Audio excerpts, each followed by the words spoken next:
who was asking for change for gas. Police responded to this Santa Ana gas station November 1st, finding the Ferrari, stolen 2 weeks earlier, after the owner had dropped it off for service. The man investigators say stole the car was there too. Set him running?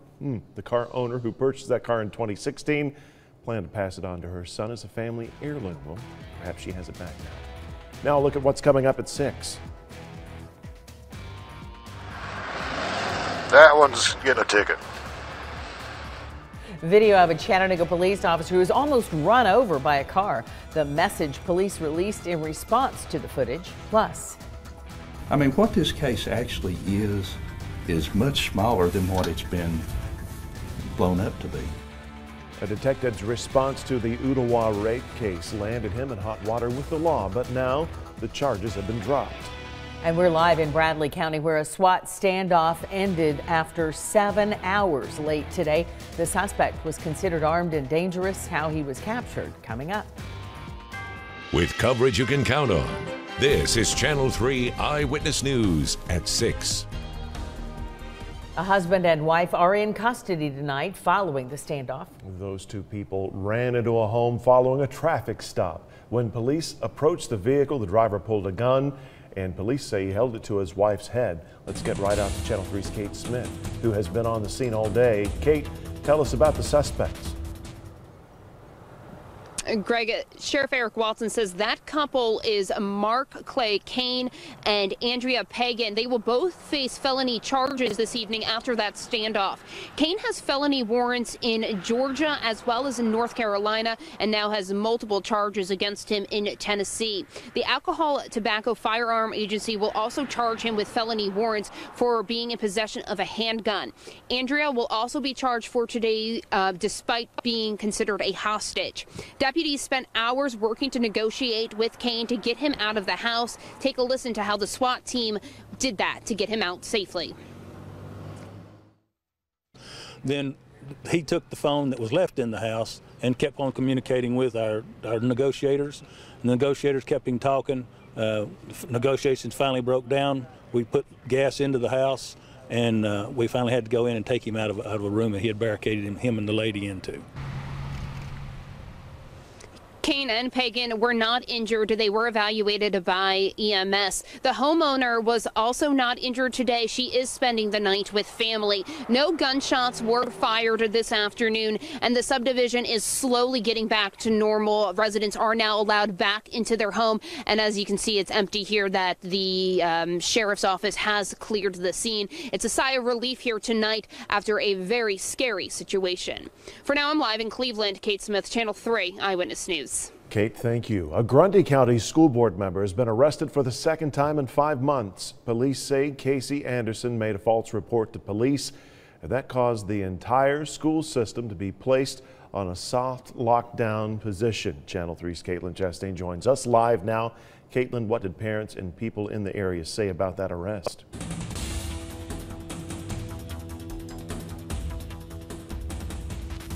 Greg, I've been out here in Grundy County all day long talking to people in the area, and people tell me they are frustrated with the school system and with the latest allegations that a school board member is the person behind Monday's system-wide lockdown. However, nobody would speak with me on camera, saying they're scared of potential backlash. Grundy County School Board member Casey Anderson is charged with false reports. The sheriff's office says Anderson sent a text message that put all schools in the system on lockdown. We asked for a copy of the police report, but the sheriff told us it was not available. We don't know exactly what was said in that alleged text message. Anderson responded to the charges in a Facebook post, claiming her innocence, but saying in part, quote, "I did send a text message about my own personal concerns and fears." We reached out to Anderson for further comment. The number you dialed is not a working number. Please check the number and dial again. El número que marcó no es. No answer. We reached out to her on Facebook, and we also have no answer there as well. We also reached out to Director of Schools Jesse Kinsey.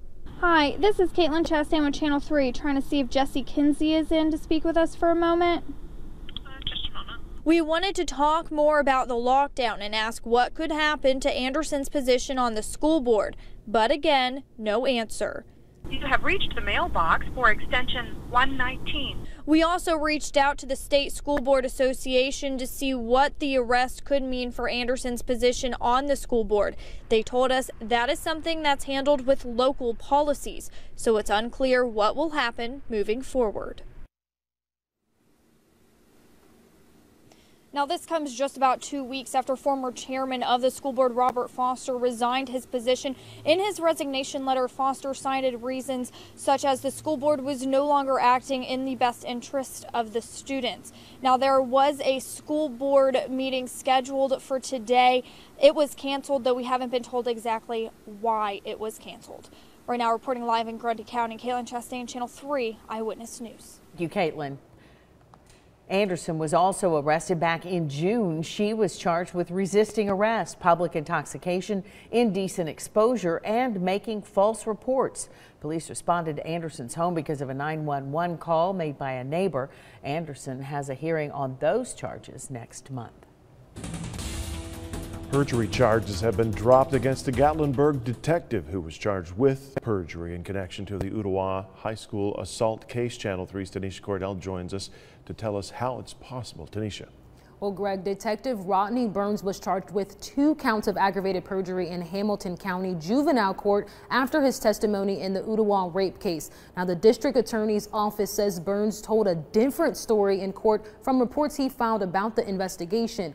During his testimony, Burns said the case is much smaller than what has been, quote, blown up to be.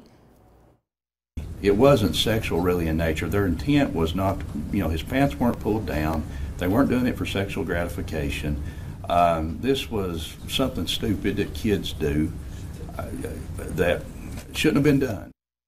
Now, the charges against Burns were dropped today because his attorneys say they should have never been filed in juvenile court. A Hamilton County criminal court judge agreed and dismissed the case against him. Live in the studio, Tanisha Cordell, Channel 3 Eyewitness News. Tanisha, thank you. A Chattanooga police officer riding a motorcycle had a close call while driving on Black Friday. Have a look. That one's getting a ticket. Police posted this video as an apparent attempt to warn drivers to continually scan the roadway in front, to the rear, to the sides. In this case, no one was injured, but police say the driver did not get a Black Friday deal from this officer. Ringgold police are looking for an armed robber. They say the person in the video robbed Walgreens on Alabama Highway in Ringgold. It happened November 18th. If you know the man or have any information, call the number you see there on your screen, 706-935-3066. And the Walker County Sheriff's Office is looking for this woman. They say Amber Goldsmith Poole is wanted on a burglary charge, and she may be in the Ringgold area. If you have any information, call the Walker County Sheriff's Office. Tonight marks 1 year since wildfires swept through Gatlinburg and Pigeon Forge. And today, the Gatlinburg community is honoring the first responders who helped during the fires. 1,700 acres burned, 14 lives were lost, thousands of homes and businesses were damaged or reduced to ashes. People in Sevier County are focused on rebuilding now. A memorial ceremony will be held tonight in Gatlinburg, going on right now, honoring those who died and to recognize the first responders. Just ahead on Eyewitness News at 6, the first bird count of the season will soon take place. Some years when the privet berries fail, we don't see too many hermit thrushes. Privet berries are abundant this year, and it's all because of the weather. We'll explain next.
As we begin counting down the days to Christmas, some bird lovers are counting birds. Lots of them. 100 species are expected to flock to the Tennessee Valley this winter. Meteorologist Brittany Baggs explains why those birds pick Chattanooga every year.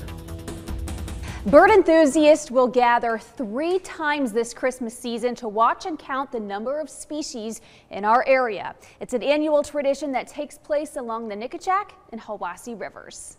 Just outside of Chattanooga, along the Standifer Gap, this is where the first bird count of the season will take place. The Ornithological Society will gather on December 16th to walk a 15-mile stretch, counting every species of bird they spot. They'll likely find the hermit thrush, eastern bluebird, American robin, and the sandhill crane. Plenty of robins, and we got plenty of bluebirds because a lot of northern birds come to the southeast to spend the winter. So we have more in the wintertime than we do in the summer. Privet berries are abundant this year after last year's mild winter. In the summer, they produce small white flowers, and the flowers turn to a black berry in the fall. It's poisonous to humans, but good for wildlife. Some years when the privet berries fail, we don't see too many hermit thrushes. A second bird count will occur on December 27th, and the last is scheduled for January 1st around the Hiwassee Refugee near Birchwood. There are typically 10 to 12,000 sandhill cranes that spend the winter in that area. Over the years, the TWRA has planted corn near the river, which attracts the sandhill crane. Bill Haley, who studies birds and participates in the counts every year, says you could see an endangered whooping crane. The sandhill is gray, but the whooping is solid white with blacked wing tips. There are probably less than 300, 400 whooping cranes in the world. Just one of 75 to 100 species expected to arrive this winter. As these birds pass through our area, experts say there are berries you can plant in your yard to attract them to your property. For a list of tips, click on the story inside the WRCB app. In the studio, meteorologist Brittany Baggs. Thanks, Brittany. Still to come at 6, the survivor of a crash in Whitfield County shares his story. I felt myself, getting drowsy, and I was so close. Hear how some quick thinking by a Kentucky soldier may have saved a man's life. Plus, it's been a beautiful day outside. Paul Barris joins us to tell us what the next 7 days hold.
A Saudi Daisy father has a lot to be thankful for this holiday season after surviving a crash that could have killed him. It happened on I-75 North in Whitfield County last month.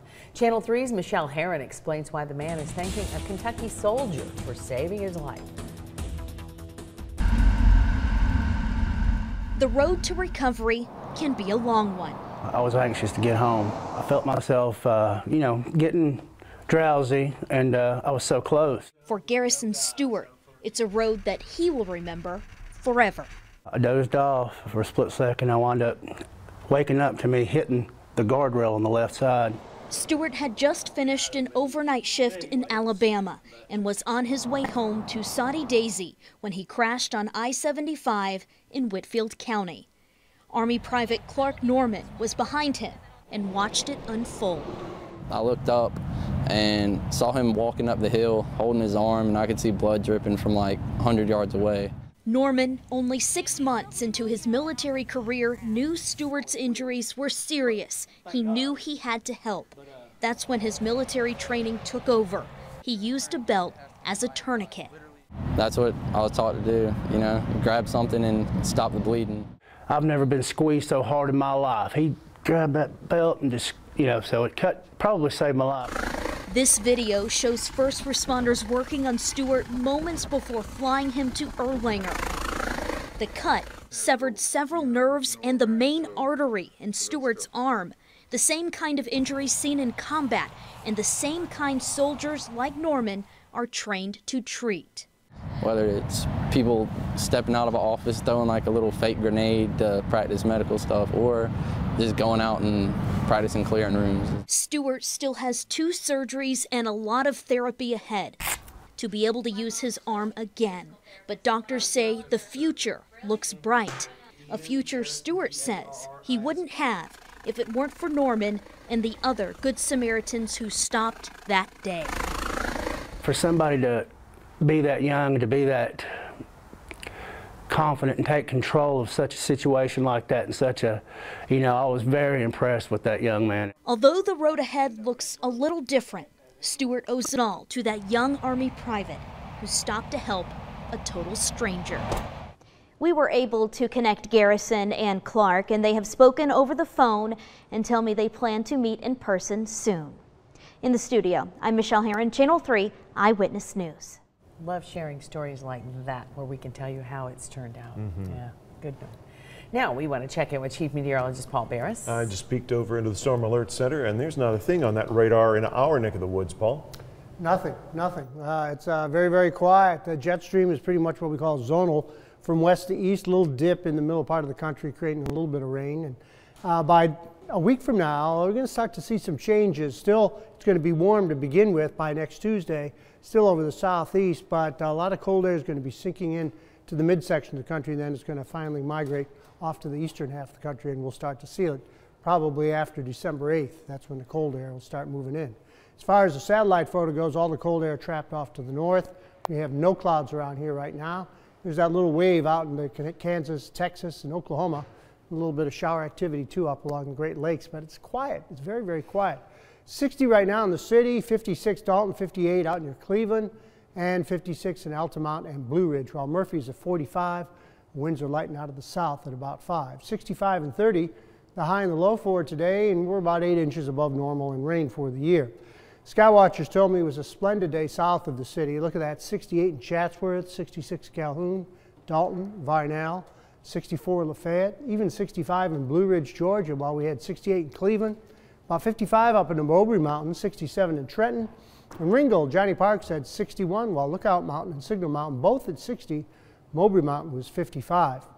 At Pikeville and Dunlap got to 66, with 61 in Riceville and Athens, and 68 today in Etowah, and 67 in Delano, with 64 out near Murphy, and Jasper at 67.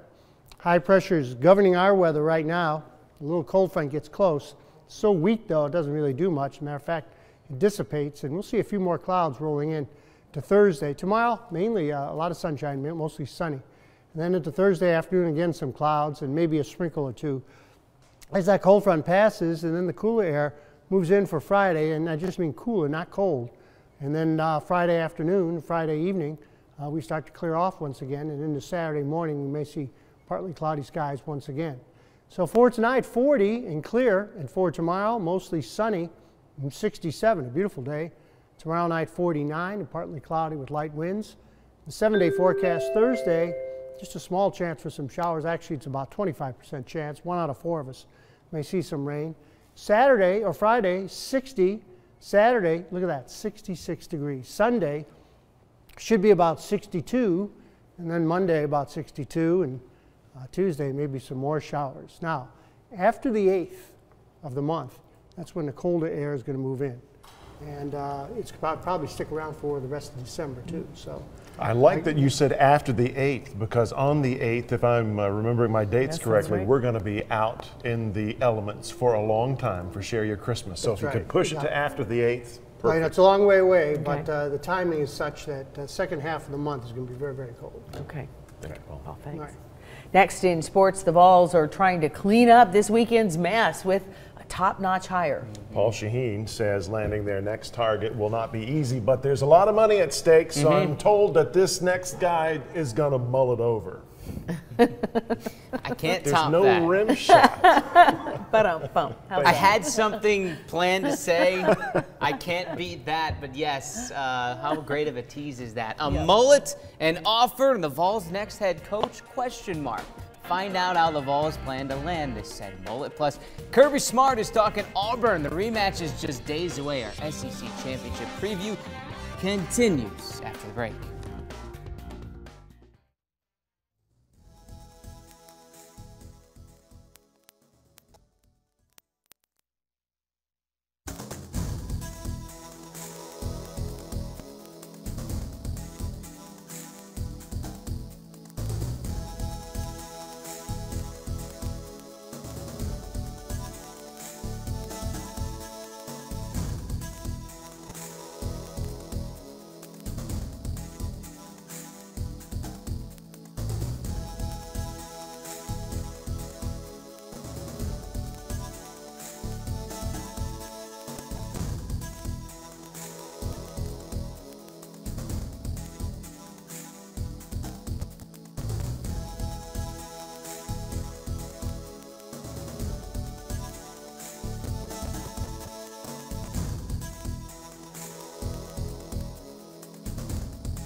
A private jet, a blank check, and the mullet of all mullets, which sounds like a Zach Galifianakis movie trailer, could be Tennessee hiring its next head football coach.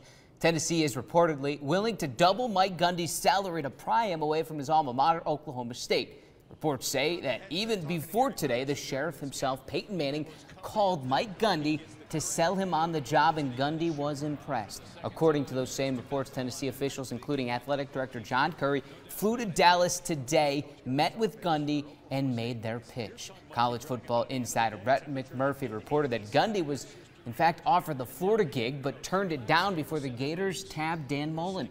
A little more on Mike Gundy at Oklahoma State. He's an Oklahoma State grad. He has served on the staff for nearly a total of 20 years in 2 stints.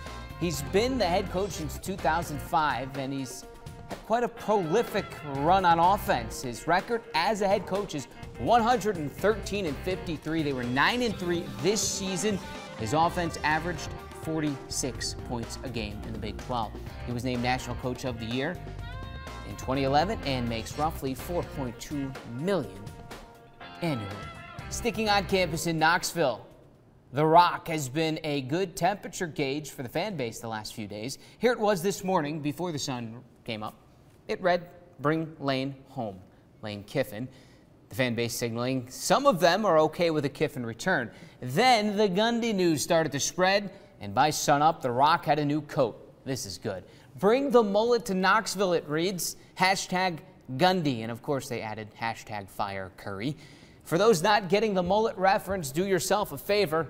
Google Mike Gundy mullet. Meanwhile, one of the SEC's newest head coaches is getting set for the biggest rematch to date. His biggest rematch, rather. Kirby Smart and the Georgia Bulldogs get another crack at Auburn. This time, the winner is all but playoff bound. As Kirby sees it, though, Auburn has done nothing but improve since their last meeting just a few weeks ago. I've got a lot of respect for Gus and his team. I've got a lot of respect for Coach Steele and the job he's done defensively. They're playing at a really high level, probably one of the hottest teams in college football, if not the hottest team in college football. The latest college football playoff rankings come out tonight. Both Auburn at 6 and Georgia at 7 are expected to move up. Saturday will mark the first ever SEC title game inside the new Mercedes-Benz Stadium. I will be there in Atlanta live with reports. They kick at 4 on CBS. On the Prep Beat, our in-depth state championship preview will start tomorrow with our only 2 local teams involved, Notre Dame and Tyner. So in short, here's your state championship schedule. First up, 2A Tyner takes on Union City Friday in Cookeville, 12 Eastern. The Rams are in their first state title game since 1997. Notre Dame takes on Lausanne out of West Tennessee. That's a 4 p.m. kick Saturday. Jill Jelnick will be there for both games at Tennessee Tech in Cookeville. Good stuff. Yeah. Enough mullet references for everyone? Oh, so funny. You're definitely going to Google that if you you haven't yet, right? Thanks for joining us for Eyewitness News at 6. Nightly News is next, and we'll see you back here at 11. Have a good night.